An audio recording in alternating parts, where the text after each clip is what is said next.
Après leur décision de reprendre leur vie en main, de parler leur langue, Voilà. voici venu l'homme qui plane pour l'histoire, la femme qui danse grâce à l'histoire, l'oiseau qui chante l'histoire. Contenu dans l'ouvrage Mighty, une histoire de reconnexion. Au-delà d'une histoire de réveil des consciences face à nos identités, c'est une prose à nos cultures. Préservons ces dernières, parlons nos langues. Disponible sur Amazon, English version available.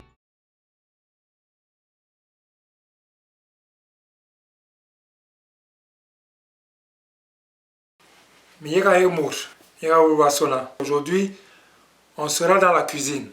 On va voir tous les verbes d'action qu'on peut faire dans la cuisine. Donc c'est ce qu'on va faire aujourd'hui. Donc aujourd'hui, le cours d'aujourd'hui, je l'ai intitulé « Nos plats ». Je vais écrire en bas ça et quelqu'un va me dire ce que ça signifie en français.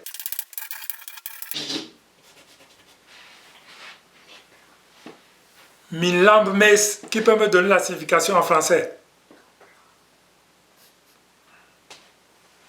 Je viens de le dire tout à l'heure.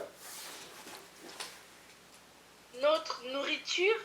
Oui, notre nourriture. Nos plats, notre nourriture, oui. Donc, nos plats. Et on peut traduire ça par notre nourriture. Mais mes, ici, qu'est-ce que ça signifie en français? Mes, c'est un pronom possessif. C'est no, mais je pense que dans ta façon de l'écrire, c'est un peu... Tu dirais milamwes. Ah, milamwes. Ah oui, c'est vrai, hein?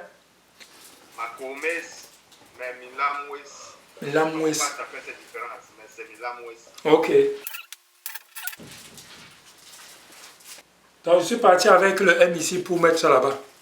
Mais ici c'est différent. Hein? Donc milamwes, oui. À cause de l'âme, ça. Ah, peut-être à cause d'ici. Il y a mon deuxième fille qui se disait que peut-être que c'est le NC qui influence l'autre. Pas celui-ci. Pas le pluriel. Je pense qu'il a peut-être raison. Comme quand tu parles si tu parlais des lianes ou des cordes, minkomwes, milamwes. Yes. Si c'est les pieds makomes. Donc je pense que comme il dit, le NK là doit avoir une certaine influence. Oui. Ça a trois significations ici. Hein. Donc on peut dire notre nourriture, nos plats, notre cuisine. Mlamwes. Donc on va se concentrer sur tous les verbes ou les verbes que vous connaissez, ce qu'on peut faire en cuisine. En français, tu dirais comme tu dis notre cuisine ou tu dirais notre gastronomie. Ou c'est trop compliqué comme mot.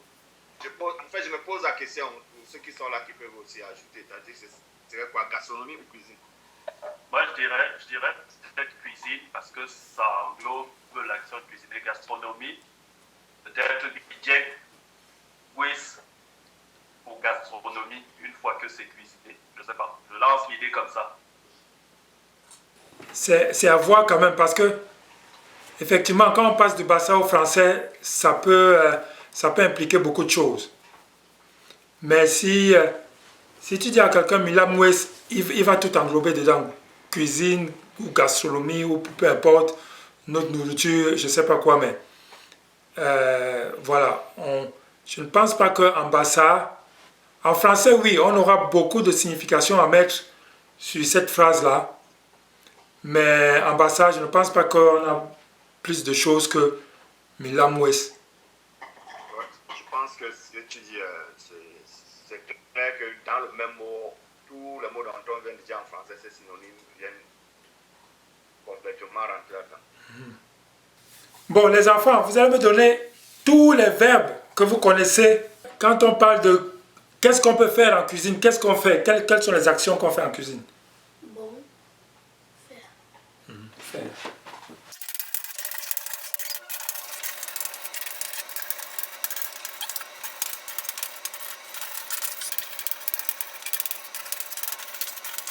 Moi, je vais chercher. S'il n'y en a pas, Donc, on retient ça. S'il y a d'autres, on va ajouter en cours de route. Faire, préparer, manger, cuisiner, frire, râper, rincer, découper, remuer, cuire, goûter, réchauffer, piler, laver, écraser, couper. Donc on va aller avec ça. On va commencer par le premier, faire, qui peut me donner la signification de faire. Bon, ok. Faire, c'est bon, ok.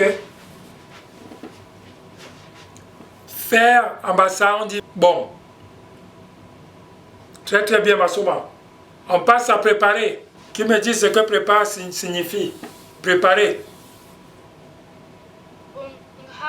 Bomha, oui. Bomha. Très bien, Yann. Tu as dit bomha, c'est préparer. Mais en cuisine, ici, souvent aussi, quand vous allez entendre quelqu'un dire préparer, ça veut dire qu'il est déjà en train de cuisiner. Donc souvent, si vous entendez quelqu'un en bassa dire, par exemple, mais il y a une lampe, on peut traduire ça par je suis en train de préparer. Donc il est déjà en train de faire la cuisine. Mais ce que tu as dit, Ayan, c'est très bien parce que bomha, on est en train d'apprêter. C'est plutôt apprêter.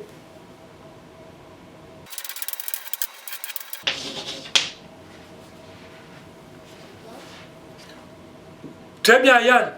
Quand on est en français, quand quelqu'un va te dire je prépare quelque chose, effectivement, il est en train d'apprêter quelque chose. Donc, il se prépare à quelque chose. Mais en bassa, si tu dis bomha, on va plutôt entendre par apprêter. Mais si tu dis lampe pour préparer, ça veut dire que on est déjà en train de faire la cuisine. C'est pour ça qu'on demande, c'est pour ça qu'on dit en bassa souvent, je suis en train de faire la cuisine, on le traduit par je suis en train de préparer.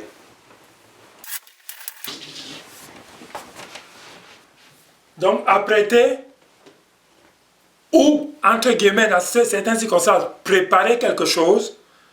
Donc, tu peux dire bomha. Et si tu veux parler de cuisiner, ici, cuisiner, préparer, c'est aussi cuisiner. Ok?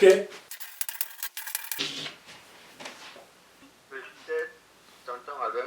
Oui. Une question, peut-être une contribution. Cuisiner, en fait, globalement, quand tu lis les recettes, on n'est pas des spécialistes là-dedans. Cuisiner englobe la préparation et la cuisson. Donc, préparer, bomha, qui est la préparation, qui n'est pas forcément bon. Trivialement, on dit préparer, c'est cuisiner. Mais cuisiner englobe aussi ta préparation et ta cuisson.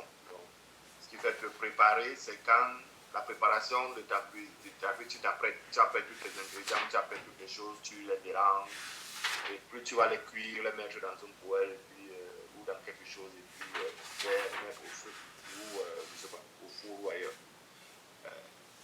Cuisiner, en bas ça, moi ce que je voulais relever, c'est l'âme, préparer justement bomha, même si trivialement on dit cuisiner, préparer, et cuire ici, délice. Délice. Oui. C'est cuire aussi, on va aussi dire, je suis en train de préparer. Oui, je prépare, je cuisine, les fois, trivialement, on les utilise. Mais est-ce que si on veut mettre les bons mots aux bonnes places, on n'essaierait pas préparer qui est apprêter, cuisiner qui est l'âme et cuire qui est délice. Si on va aller dans les bons termes, dans le bon sens, c'est comme ça qu'on va, on les utilisera. Moi, généralement, j'entre plutôt dans la peau de quelqu'un qui apprend la langue ou alors qui ne connaît pas, ou alors ce qu'il a l'habitude de dire. Et souvent, effectivement, ça nous entraîne dans certaines mauvaises conceptions des choses. Si tu me demandes, moi, par exemple, là, présentement, aujourd'hui, qu'est-ce que tu diras si tu trouves quelqu'un dans ta cuisine en train de faire la cuisine? Moi, je dirais Aïlamb. Donc, et si tu me dis de dire ça en français, je vais dire elle est en train de préparer. Tu vois, moi, c'est ce que je dis. Elle est en train de préparer. Absolument. Moi, c'est ce que je dirais. elle est en train de préparer. Ok, non, c'était juste une question de conclusion. Non, c'est très bien de faire ces, comment dire, ces apartés-là pour que les gens comprennent que la langue n'est pas toujours... Quand on parle pour se faire comprendre. Mais souvent, on n'est pas dans on n'utilise pas les bons mots. Mais si quelqu'un se fait comprendre, souvent c'est l'essentiel. Et souvent, généralement, on se limite à ça. Mais effectivement, dans le cadre d'un cours, il faut soulever toutes ces nuances-là pour que les gens comprennent qu'effectivement, il y a une autre façon, une bonne façon de faire. Donc, pour ceux qui apprennent et qui ne maîtrisent pas encore toutes ces nuances, si vous entrez dans la cuisine d'une maman Bassa et que vous voulez lui parler, qu'elle est en train de faire la cuisine, vous pouvez lui dire Mbombo, tolem, ini, yelambe. Elle comprendra que elle est en train de préparer. Tu lui demandes est-ce qu'elle est en train de préparer. Préparer qui englobe la cuisson, apprêter les choses, tout. Elle va vous dire oui, mais elle en manquait. Est-ce qu'il y a des questions? Bye bye, Sondilam.